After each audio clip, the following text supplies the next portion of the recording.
Hi, I'm Venitra. My parents didn't come to my wedding. They said it was too small, not worth the trip.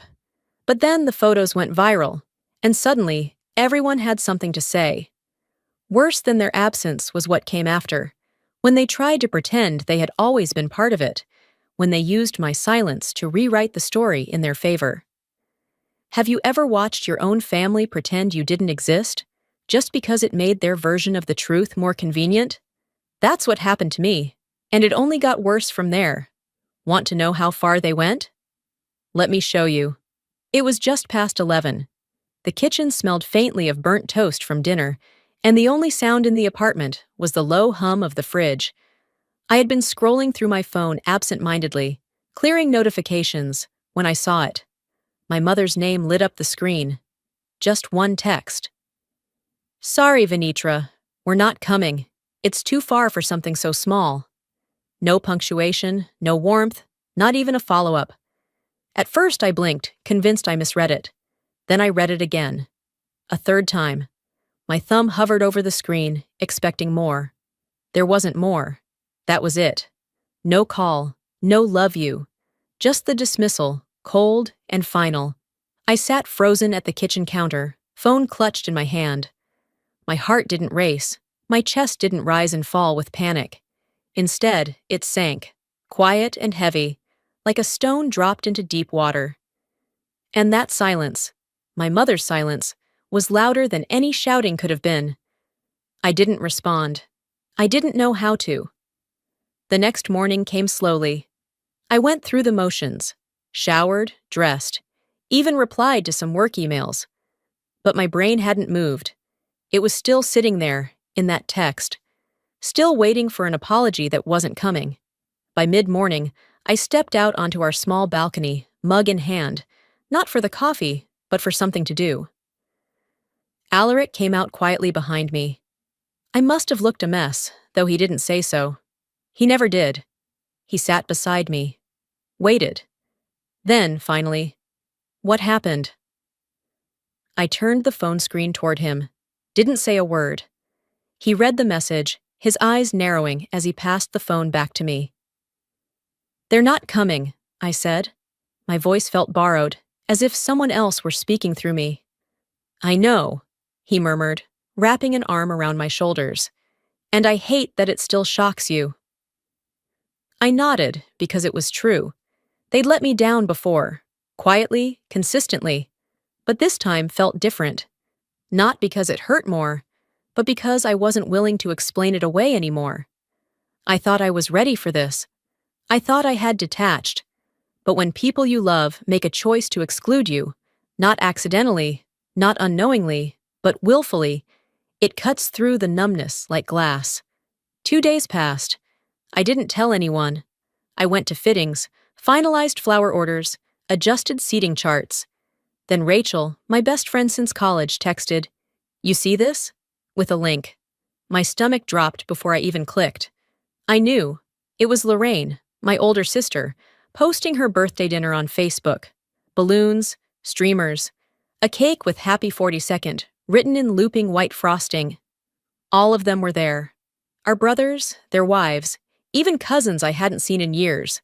Holding glasses, laughing. Caption: So lucky to have this family. Birthday love. And the date? The exact day of my wedding. I stared at the photos. Each smiling face was like a nail hammered into my gut. No one even tried to hide it. No one mentioned me. My name didn't come up in the comments. Not a single person said, "Wish we could have celebrated with Venitra too." I whispered out loud, "They didn't skip it because it was small. They skipped it because it was mine." Alaric didn't need to say anything when I showed him. His jaw clenched and he shook his head. But he didn't speak. He knew I wasn't looking for sympathy. I was cataloging reality, quietly collecting what I could no longer deny. That night, I sat at my laptop and opened the family group chat. I hovered over the icon, then pressed Leave Group. One click. Years of silent tolerance undone. Later, at my gown fitting, I stood in front of the mirror while Rachel fussed with the cathedral-length veil. The dress hugged me in all the right places. Silk, tailored precisely to my frame, with hand-sewn beading along the sleeves. I should have felt radiant. Rachel stepped back and smiled at me in the mirror. They're going to regret missing this. I met her eyes through the reflection and said, let them. No tears, no trembling lip, just decision. Because regret belongs to the people who chose absence, not to the ones they left behind. Rachel and I left the fitting just before noon, grabbed sandwiches from that old cafe on Fremont, same one we used to haunt in college, and found a table near the window. Monterey had that moody fog that day, the kind that blurred traffic lights and made everything feel a little more distant, a little less urgent. We sat in silence for a bit, unwrapping our food. I was mid-bite when Rachel looked up from her phone and said, "You might want to see this." She slid the phone across the table. It was a Facebook post from Darby, Lorraine's husband. The caption read, "Some weddings are for families. Some are just for the gram." No names, no tags, just public enough to sting, subtle enough to be defended as just a thought. I stared at the screen while she kept talking, something about how tone-deaf he'd always been, how he thought sarcasm passed for wit. I didn't really hear her. I wasn't even angry yet, just stilled. The reactions were already rolling in. Laughing emojis, heart reacts from cousins who hadn't spoken to me in years. People I'd invited, who'd never even RSVP'd. "That's who I am to them," I said finally, folding the napkin on my lap over the untouched half of my sandwich. A punchline. Rachel didn't argue. She just said, "You don't deserve this." The way people say it when they know it won't fix anything. I smiled, but it didn't reach anywhere near my eyes. That weekend, I kept a prior commitment, one I probably should have canceled, but didn't. A family brunch at Lorraine's house, set months ago, before any of this had unraveled. It was supposed to be simple, just food, a chance to breathe through the tension. Instead, it was a performance. Lorraine's husband greeted me like nothing had happened, as if I hadn't read his snide commentary plastered online. He handed me a mimosa like I hadn't been mocked for planning a small wedding, like I hadn't become their favorite target. I nodded, accepted the drink, and took a single sip before setting it down untouched. After plates had been cleared and the polite noise started fading, I pulled my mother aside in the kitchen. She was rinsing glasses, facing the window. I waited for her to acknowledge me. She didn't. "Mom," I started, voice low, "is it really that small? Is that the reason you're not coming?" She turned just slightly, gave a soft laugh. "Don't make this bigger than it is," she said. "You're getting married, not going to war." I felt my jaw clench. "That's not what I—" "You always overthink things, honey," she cut in, drying her hands now, smiling without warmth. "This isn't a personal attack. It's just not a convenient time." Right. Not convenient. Not when the whole family had rearranged their lives to make it to Lorraine's third vow renewal in the backyard, complete with matching t-shirts and catered shrimp. I didn't press further. What was the point? She had already made her choice, just like all the others. "I'm gonna head out," I said, pulling my coat from the back of a chair. As I walked past Darby, he raised his glass with a smirk. "You know where to find us if you change your mind about that courthouse thing." I didn't respond. I wouldn't have been able to speak even if I wanted to. Back home, Alaric was finishing some emails when I came in. He looked up. "How'd it go?" I towed off my shoes by the door and hung my coat. "They think I'm exaggerating," I said, crossing the room slowly. "Always have. Always will." He didn't say anything right away. Just stood up, crossed over, and pulled me into his arms. I let him. That night, after he went to bed, I sat at the kitchen table with my wedding binder in front of me. The pages were clean, organized, covered in plans and guest lists and color codes I'd made with too much hope. I opened to the page marked Family and stared at the list. Mom, Lorraine, Darby, my brothers, their wives, cousins. One by one, I crossed them out. No ceremony invite, no reception details, no explanation. I kept Alaric's side, my college roommates, my mentor from the hospital. I even added Rachel's daughter, just turning 12, because she'd insisted on wearing a flower girl dress, even though we weren't doing flowers. I didn't do it in anger. I did it in clarity. If being part of their picture meant shrinking myself to fit inside their frame, I'd rather step out of it entirely. Sometimes dignity means choosing solitude over conditional love, and yet, I still hoped one of them might change their mind. That hope would cost me. I didn't expect clarity to feel so quiet. No thunder, no sense of justice, just space. An open, uncomfortable space where certainty had taken root, yet a small, tired part of me still wished someone would fill it with change. That wish unraveled on a Tuesday. It started with a voicemail. Not from my mother. She'd made herself scarce since the brunch. But from my uncle's wife. She'd called to check in, and, somewhere between forced laughter and gossip about her neighbor's messy divorce, dropped a line she thought sounded supportive. "I mean, we all have to make sacrifices, right? You just love bigger than most, sweetie." I didn't know what she meant at first. Then it hit me. She was referring to that time, 2 years back, when Mom landed in the hospital with a heart scare. I'd wired money the same day, $7,000, quietly, no questions asked, no repayment expected. I never told anyone but Alaric. I brought it up once, offhand, at dinner, thinking it might be safe. My mom shrugged and smiled at my aunt and said, "We took care of it ourselves. That's what real family does. We don't make people feel indebted." That rewrote the truth so thoroughly I felt erased in real time.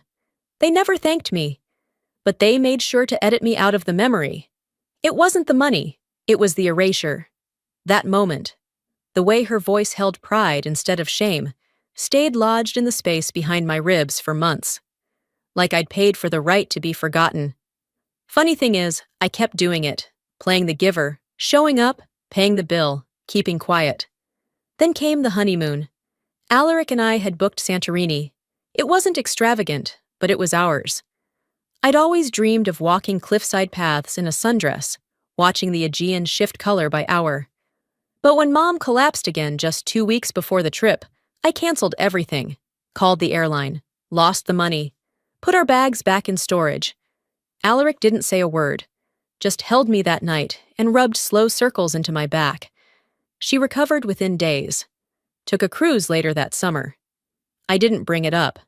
Then Lorraine went on her honeymoon 3 months later. Her second one, by the way, because apparently vow renewals now come with oceanfront suites.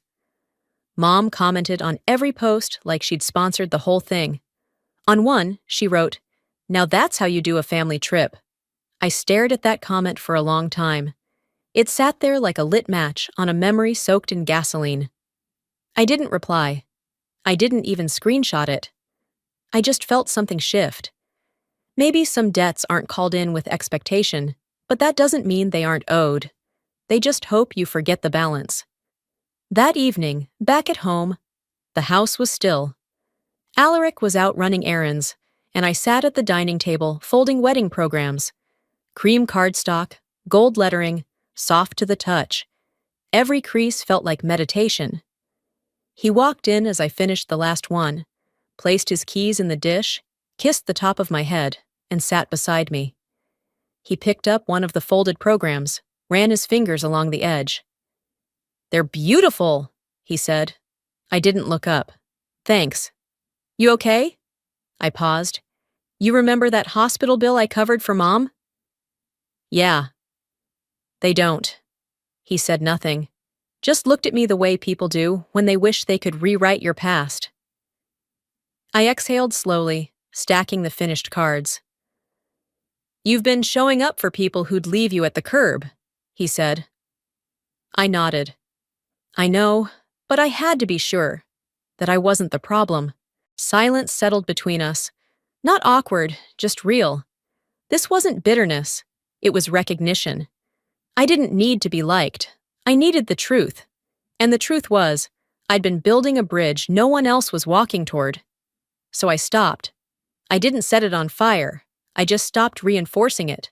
But even honesty can't protect you from what comes next, especially when the lies go silent too. That night, after we finished folding the last of the ceremony programs, Alaric headed to bed early. I lingered in the kitchen a little longer, letting the quiet soak in, watching shadows stretch across the tile like they were trying to hold on to something already gone. I poured myself a glass of water, took a few sips, and opened my laptop to double-check the playlist for the ceremony. Nothing big, just making sure the string quartet had the right order. Halfway through previewing one of the cello pieces, Alaric walked back in. He didn't say anything at first, just handed me his phone. "You need to see this." His voice wasn't angry, but it was changed. Like whatever it was, it mattered more than usual. I took the phone. My heart didn't race. I didn't feel dread. I'd stopped expecting the best from them weeks ago. It was a screenshot of a group chat, one I wasn't in, one I had never been in. The name of the thread? Let's just ignore it. There they were, my brothers, Lorraine, and my mother, talking like I was a national inconvenience. Someone had written, "She's being a drama queen, as usual."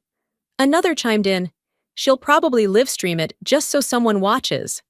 And from my own mother, "Just nod, smile, and let her spin her little fantasy. She'll crash out of it eventually." I didn't say a word. My finger didn't move. My face didn't shift. But inside, something stilled, so deeply that I felt the difference in my breath. It wasn't heartbreak. I didn't have any illusions left for them to shatter.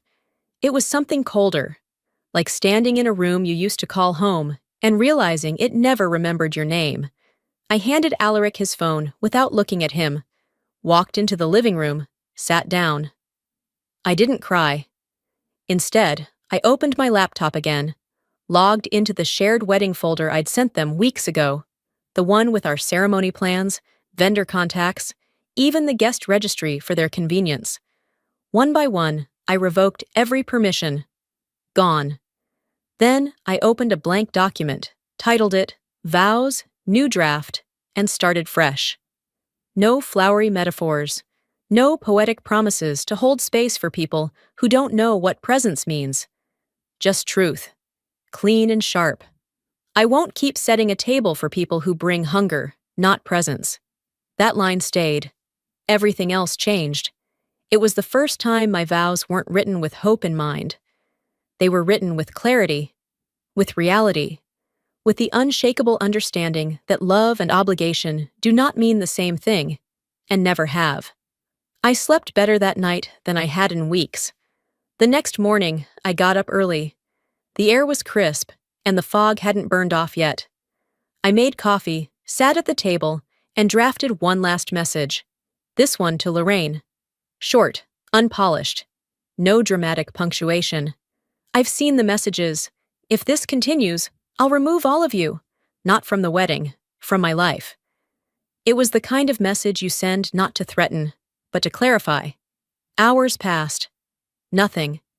Then, just after noon, my phone lit up. From Lorraine. "You're being sensitive again. You always make everything about you." I didn't bother responding. I blocked her number. Not in rage, not in revenge, but in defense. Because I used to think cutting people off was cruel. That saying enough made you cold or selfish or petty. But staying in a space where you're picked apart behind your back and placated to your face, that's not loyalty. That's erasure on a delay. They weren't angry that I'd spoken up. They were angry that I'd stopped shrinking. They had labeled me dramatic, not because I was loud, but because I was no longer silent. Not the golden child, not the fixer, not the invisible middle. Just a woman asking to be treated like her presence mattered, and punished for the audacity of it. I didn't slam the metaphorical door shut. I just turned the lock. But even when you shut the door, some people will still try to break your windows. The next few days passed without incident, at least on the surface. I went through my checklist for the wedding, final fittings, a call with the caterer, table placements, but under that, a thrum of something colder had settled. It was no longer sadness, or even anger. It was precision. A sense that I had entered a part of the story where things no longer got fixed. They just got named. Late Thursday morning, I was standing at the kitchen counter, cutting fresh lemon slices for tea, when my phone lit up. It was my mother. The call didn't surprise me. The timing did. She always avoided real conversation before noon, claiming mornings were for peace, not people. I let it ring once before answering. "Hello?" Her voice was chipper, practiced. "I saw a photo online. Looked like you're really pulling out the stops." I didn't respond. I waited. "You know," she continued, tone tightening just slightly, "if you had told us it was going to be a real wedding, we might have tried harder." There it was. The implication that effort was conditional, that I was somehow responsible for their absence, because I didn't sell it well enough. I set the knife down slowly, wiped my hands on a towel. "A real wedding doesn't need a ballroom to be real," I said. "It just needs people who want to be there." Silence. I heard her inhale, long and controlled. Then she said, "There it is. That tone of yours always has to make everything a statement." And then she hung up. I didn't call back. I didn't pace the kitchen. I didn't text Rachel. I just finished making my tea and took it to the window. There was something satisfying about hearing the line go dead and feeling nothing. No rage, no disbelief, just confirmation. That evening, after Alaric returned from a grocery run and settled into the living room with his laptop, I opened my email to review a few messages from the efficient. As I scrolled, I saw an automated alert from the cloud folder I'd set up. One file removed, wedding speech, Venitra final.move. At first, I thought it was a glitch. I opened the folder. The video I had recorded, my private vows, intended for family who couldn't attend, something I had poured heart into one quiet afternoon, was gone. I checked the edit history. It had been manually deleted from my mother's account. I texted her, "Did you mean to remove my video?" The response came back quickly. "It didn't seem necessary anymore. Not sure why you shared it in the first place." I stared at the message for a long time. That file had taken me 3 hours to record. I'd spoken every word like I was holding a mirror to my younger self, promising her she wasn't foolish for wanting love, for wanting to believe people would show up if you gave them enough time, enough proof of your worth. And now it was gone, with one click. Not because it was offensive, not because it was inappropriate, but because it was mine, because it dared to make them feel something they couldn't control. I closed the laptop, then reopened it. One by one, I deleted every shared file. The folder, the links, the guest list copy, the photo album, gone. They had decided I wasn't worth watching, so I made sure they couldn't watch anymore. After dinner, I restored the old family group chat, not to reconnect, but to send one final message. "You've made it clear I'm the embarrassment. If one more piece of my life gets tampered with, I'll stop protecting your version of the truth." No insults, no dramatic send-off, just truth laid flat, like cards on a table. They read it. I saw the check marks, but no one replied. Alaric walked into the room while I was still sitting at the desk. He leaned against the doorframe and raised an eyebrow. "Everything okay?" I didn't look up. "No," I said, "but I'm ready." And I meant it. Not the kind of readiness you say to avoid conflict. The kind that shows up when silence no longer works as a peace offering. They wanted me to act like I was unbothered, like none of it mattered. But you can only be quiet for so long before your silence becomes a soundtrack to your own erasure. They thought I was loud when I finally said something, but I didn't need to scream. The silence was already loud enough to break glass. The next morning came with a strange stillness.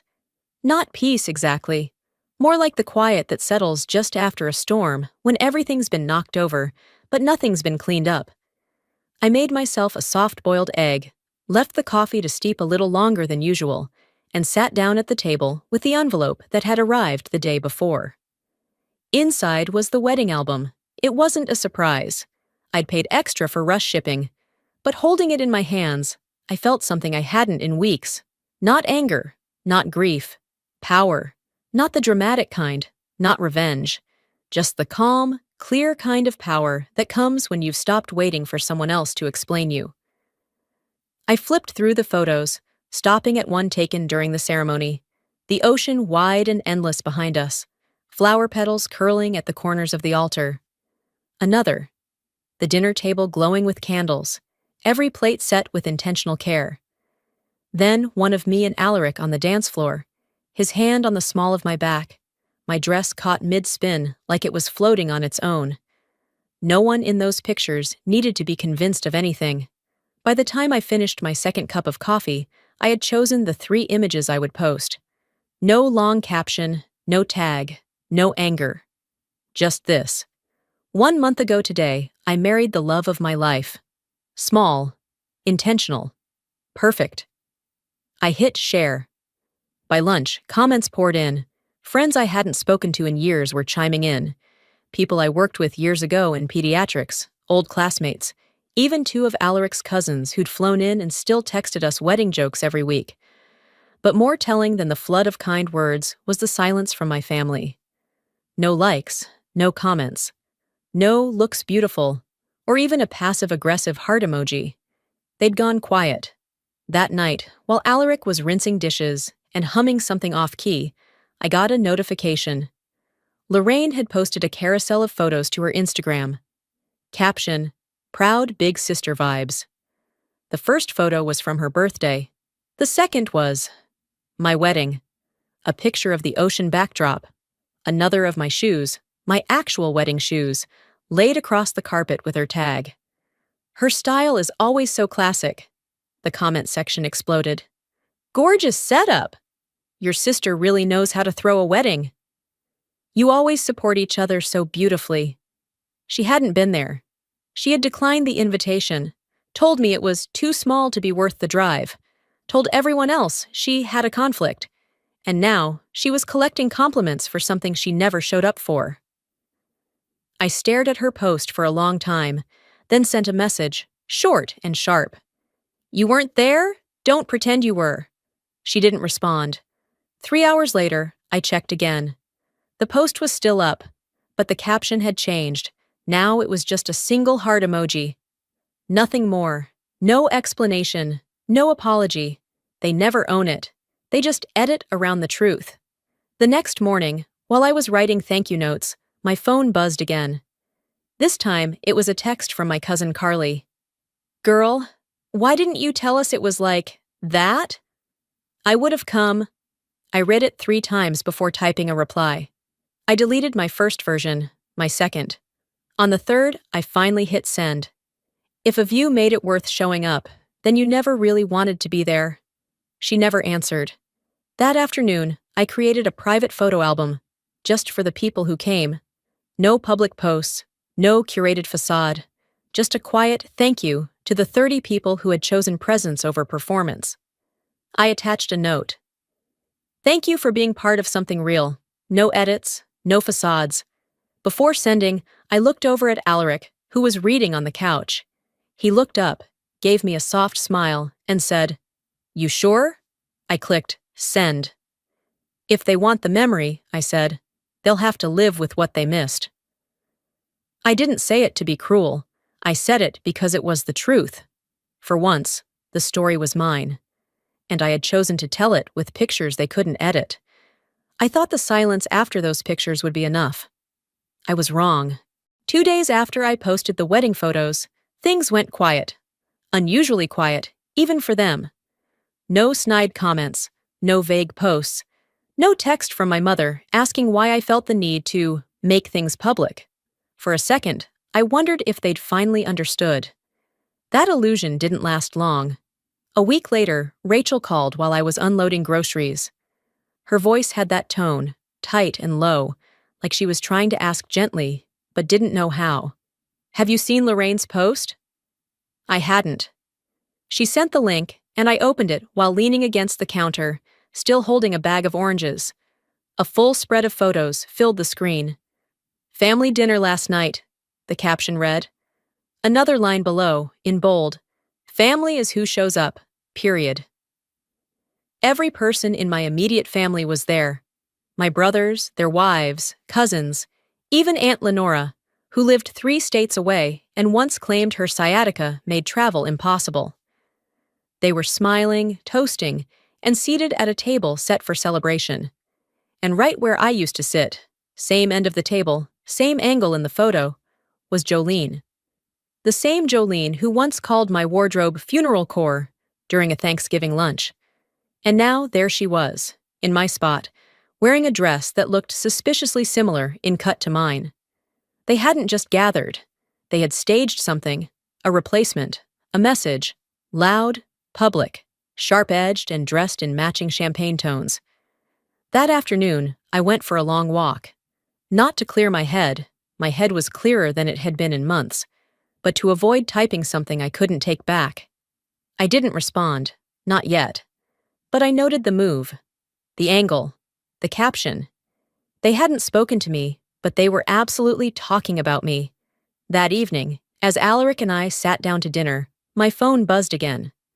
I glanced at the screen and saw a message request from Jolene. I showed it to Alaric, who raised one eyebrow before going back to slicing into his steak. The message read, "OMG, what designer did your dress? I'm obsessed. I want to copy it for my photo shoot next month." I stared at the screen. This same cousin, who once laughed at me for wearing black to a bridal shower, who said my style made me look like I work at a cemetery, now wanted to wear a replica of the dress I designed and paid for. Without support, without applause. I typed back, "Custom, not for copy." Then I blocked her. No dramatics, no final statement, just a closed door. It still amazes me how quickly some people will dismiss you in private, only to mimic you in public when it benefits their image.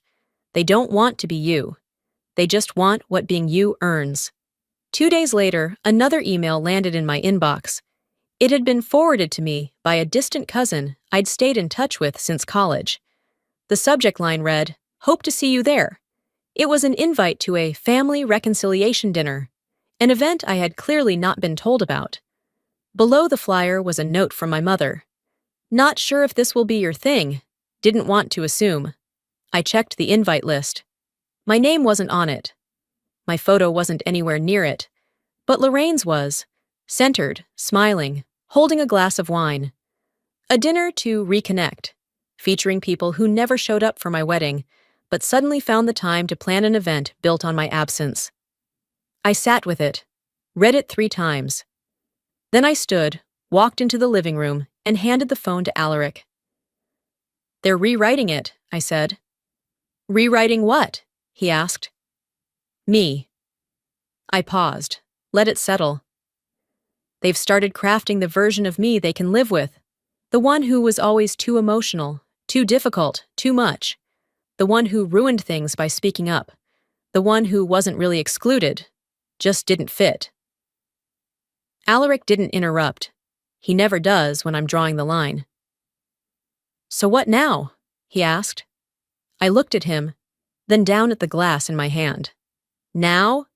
They don't get to write me out," I said. "I take the pen back." This time, not with a post or a photo, not with a dramatic call-out, but with the kind of clarity they couldn't delete. If they were ready to erase me, they should have checked who owned the camera. The next morning, I woke early, before the light had started to stretch through the blinds. The house was still, the kind of quiet that carries weight instead of peace. Alaric was still asleep, breathing deep, one arm flung over to my side of the bed. I eased out gently, pulled on a sweater, and walked to the kitchen. There was a small box waiting on the counter. I had picked it up from the post office the day before, addressed in thick black ink with no return label. Something about it felt final, intentional. I poured myself coffee, opened the lid carefully. Inside was a leather folder, simple, clean. I flipped it open. 3 printed photographs lay on top. My wedding, of course. The ocean behind the altar. The dinner table glowing in soft candlelight, and one of me and Alaric mid-dance, his eyes locked on mine like we'd rewritten gravity. Beneath them, the original invitation, still sealed. At the bottom, a handwritten note in my own script. In case one day you say I never asked. Across town, in her kitchen, I could imagine my mother holding those same photos, staring down at them longer than she'd ever stared at me. I pictured her fingers trembling, just a little, as she realized the story she had told herself no longer held. I used to beg them to see me. Now, I just make sure they can't pretend they didn't. 2 days earlier, I had stood at the counter of the same post office where I'd mailed holiday cards for years. No drama, no ceremony, just a box sent across town with a message no one could twist. It wasn't to wound them. It was to end the pretending. That night, I was folding laundry when I got the message. It was from Celestine, my sister-in-law. She had mostly stayed on the sidelines through all this, never chosen a side, never added to the fire, never tried to put it out. Her message was short. I thought you should have this. Do what you want with it. Attached was a video, 42 seconds long. The setting, Lorraine's kitchen. The timing, 2 weeks before my wedding. Voices clear as day. My mother, first. It's just for the look. You know how she is. Always has to make everything dramatic. Then Lorraine's voice, smooth and cold. If we show up, we validate it. Let her have her fairy tale, without us. I watched the clip twice, then saved it. I didn't forward it, didn't send it to a cousin with a caption, didn't upload it to the private album. I just gave it a name. Proof not needed. Still kept.mp4. Sometimes you don't share the truth for applause. Sometimes you keep it to remember you weren't imagining it. The next few days were silent. No one texted, no one called. The family thread that had once lit up with vacation photos and passive-aggressive holiday plans was still and blank. Until a card arrived. No envelope, just a glossy photograph tucked inside a blank page. It was a photo of Lorraine and me, years ago. We were maybe 8 or 9, sitting on the back porch steps in matching overalls, eating popsicles. The photo had been folded once, down the middle, right between us. No note, no explanation, just that. I held it for a moment, then folded it again, twice this time, and dropped it in the trash. That picture captured a moment that didn't exist anymore. Maybe it never had. They had one chance to show up and chose absence. I chose presence, and now I choose distance. Not to punish them, but to protect myself. Because even when they say nothing, silence can still echo with everything they don't have the courage to admit. They didn't show up for the wedding, but they're all in the story now, whether they like it or not. The weekend after the silence, I took a long walk through the neighborhood. Monterey had just started to shift into that crisp fall edge. Clearer skies, softer wind. The kind of quiet that didn't demand anything from you. I passed the bakery where Alaric and I ordered our wedding cake, the park where we first decided to have the ceremony outdoors. Everything felt settled. When I got home, there was a small box on the porch. No return label. I carried it inside, set it on the kitchen counter, and washed my hands before opening it. There was no urgency. I already knew what it was. Inside, bundled in a yellowing grocery bag, was a stack of old mail. On top, my wedding invitation, addressed to my mother in my handwriting. Still sealed. I turned it over in my hands. The edges were soft from time, but the wax seal hadn't been touched. I set it down and stared at it for a long while. Not because I was expecting anything to spill out of it, but because I realized the envelope had never been the point. The unopened seal wasn't the wound. It was the truth. It had never mattered what was inside. No one ever cared enough to find out. I didn't cry. I didn't rip it open in some act of drama or closure. I placed it back in the box and slid it onto the top shelf of the linen closet, where we keep old birthday cards, faded recipes from my grandmother, and things that mattered once. Not to hold a grudge, but to remember how far I've come. 2 days later, while having my morning coffee, my phone buzzed with a notification. Lorraine had deleted her wedding carousel. No message, no context, just gone. The only comment left was from someone I didn't recognize. "Why'd you delete the best post you ever made?" Lorraine never replied. I didn't feel vindicated, but I felt clear. They can remove the pictures. They can archive the captions, but they don't get to sweep away what was done. I turned to Alaric, who was scrolling the news beside me. "Looks like she deleted it," I said. He didn't look up. "Too late to unsay what you've already lived." I nodded, took another sip of coffee.